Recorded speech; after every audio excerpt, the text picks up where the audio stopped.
From the city of Peaky Blinders, Birmingham, England, I would like to introduce you to Paddy Danda.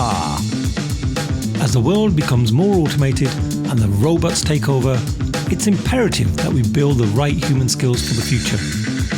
So pull up a chair, grab a samosa or two, and make yourself very uncomfortable. A big question I often hear clients asking is, we're trying to shift our culture from here to here. And they'll come along and ask for help. But I always think, is training really enough to help shift a culture in an organization? And if not, what might help? I mean, in your experiences, Jill, because I know you've done some huge transformations and worked with some really big clients. Do you have any stories or examples of where you've done this well? And what were some of those ingredients that you used to help with that? Oh gosh, that's a difficult question. I'd say the more you can make learners aware of learning dynamics in the way I am now, I think that's helpful. It's not easy, but because learning is becoming more difficult, you have to broach the more difficult areas of it. I would say link it to business value. So you allow people to have purpose. You allow people to understand that what they're doing does help their organization. And I think increasingly, you're going to shift the learning culture if you link it to the employee value proposition, to your talent management strategy, to career frameworks. So you maybe 5-10 years ago, you would have said if you're linking learning to career management, you are as an organization encouraging people to leave. And oh yeah, we don't want to do that. Now it's the opposite. Talent is so tight. You're under a lot of very reasonable ethical obligation to reskill people, to upskill them. So if you want to mature your learning culture in today's world, I would absolutely relate it to employee value proposition, to talent management, career frameworks, purpose of the organization, growth of the organization. If people want to now, especially post-COVID, get up and feel the purpose of their organization. And if you link learning to that, we are teaching you this because it will help move our strategy on in this way. And if we move our strategy on in this way, it will help the performance of our company. And why wouldn't you want to work for a growing, exciting company with a future? So that's what I would do now. I think in the past, what it's taken to move on a learning culture has been very different. I think maybe in the past, the near past, maybe just pre-COVID, it was a lot to do with systems. Having LMS, having learning tools, having all of that infrastructure that gave people a lot of choice around their learning. But we haven't got time to feel that we can indulge in learning when we want to. We'll always find something else to do rather than learn. So yeah, in the past, the learning culture could have been moved on and was moved on with a lot of infrastructure. Now I think it's moved on by aligning it to everything else that's got people in the world in it, in your organization. Yeah, I was looking at some research from Deloitte, which was published a few years ago, and they were talking about how the average worker, knowledge worker, spends just 1% of their working week on formal learning and development, which actually equates to about 24 minutes a week. So not much time at all. That's like the time it takes me to have a sandwich and, eat my lunch. And so if we're trying to shift mindsets, culture, all of those good things, that's a very small window of opportunity where we've got to really get that individual excited enough to want to learn and then take action. Remember the days in 3N where they said 5% of the time could be used on innovation. You don't have to be accountable to anybody for it. It can be the wackiest thing that you've ever thought of. Maybe that's what we need to do with learning. We need to say, you really do need to spend more than your 24 minutes because we absolutely know that investing in you will work. And we don't need to know the exact outcome of that hour session or 2-hour session, whatever, or 5% of your time that you spend on learning. We do want you to discuss it with your line manager, to discuss it with your peers, to try and make that time increasingly efficient, maybe through understanding what motivates you. But maybe we need to time box it. and give people permission to learn and not squeeze it around everything else that they do, because it's tricky to find that time. Absolutely. And I think sometimes we do need to just get creative and, explore different avenues and ideas. Some of them are going to be fruitful, others aren't. And it's just giving people that space, isn't it? So, Jill, I know you're very passionate about leadership. So my sort of final couple of questions, could you tell us, based on your insights that you're seeing, what is the leader of the future? So in terms of their skill set, what things should leaders really care about if someone out there is in that leadership position? It doesn't have to be a C-level leader. It could be regular managers or team leaders. But what are some of the things that people should care about, especially in the digital revolution that we're living in? I think it actually links to what I've just been saying to you, in that I hear some quite young graduates who are being asked to lead say, that's not my job. I've only been in here for 2-3 years. I'm already going on a leadership course. Isn't that what happens at the top? You're kind of not paying me enough to lead. I hear senior leaders still saying, oh, excuse me, why are you using the term leadership for anybody inferior or lower down in the organization than me? Leadership is what I do.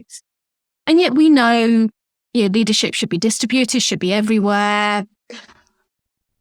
To answer your question more directly, I don't think it's a skill set. I think it's increasingly a mindset. It's to use perhaps another cliche as a growth mindset, leaning into opportunities, making sure that you don't lean in so often that you end up being burnt out, that you manage your resilience to lean into new situations. Above all, though, I think it goes back to that learning theory. It's about your authentic self, because you can think of leadership as a lack of leadership. We all sit and admire the Obamas of this world and maybe forget, or have some sort of role model such as Obama, and forget that he used to spend hours apparently practicing his speeches that sounded so effortlessly to us. Now, as a manager, when do we practice what we say or talk about in the podcast anywhere near as much as we should do? But if you don't think of leadership as a lack, but think of it as something that you can always gain to make yourself more the type of person you want to be, then it becomes empowering. You start to own it. You start to be in control of it. And what I'm hearing from people is, maybe I've lost control because I'm being told to be a leader and I don't quite know what it means. I don't know what it wants to mean, what I want it to mean. So I would stand back and say, whenever anybody talks to leadership about leadership to you, think of it as an opportunity to become the type of person you want to become. Because leadership is about freedom. It is about mindset. It is about leaning in. It is about opportunities. It's not about the routine that management is about. As much as management is needed, I don't like this.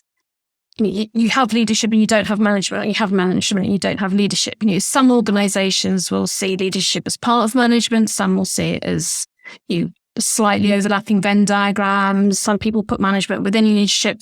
All of those might vary per sector and per company.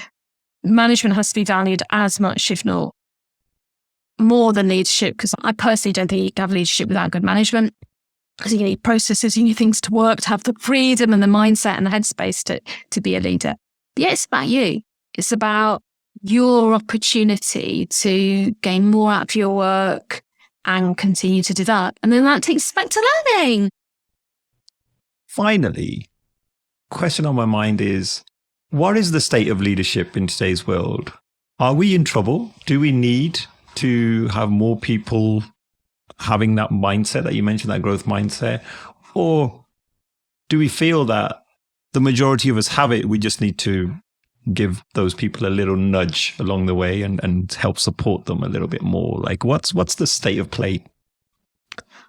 Well, I think I'll give two answers to that. The optimistic of me says, I do see younger people show leadership around climate change, around ethics, around organizations needing to have corporate social responsibility. And I think that's a form of leadership that yeah, maybe it's been around before. There have obviously been other generations that have had a political or societal view of business. So I think that's maybe the optimistic person in me.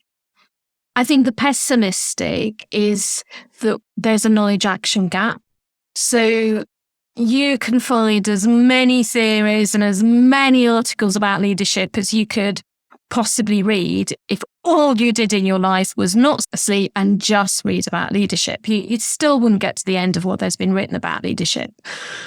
And so I think we can overwhelm people with what it is and its importance in terms of knowledge, but not close that gap around what does it mean for me, you, everybody to act as a leader in a way that builds on diversity, is inclusive, links to performance. So that's the pessimistic side, because I think it's become more difficult to be a leader because you've got to learn to lead, you've got to constantly adapt. You're always learning, you're always changing to become ever more that person you want to become, which is great news.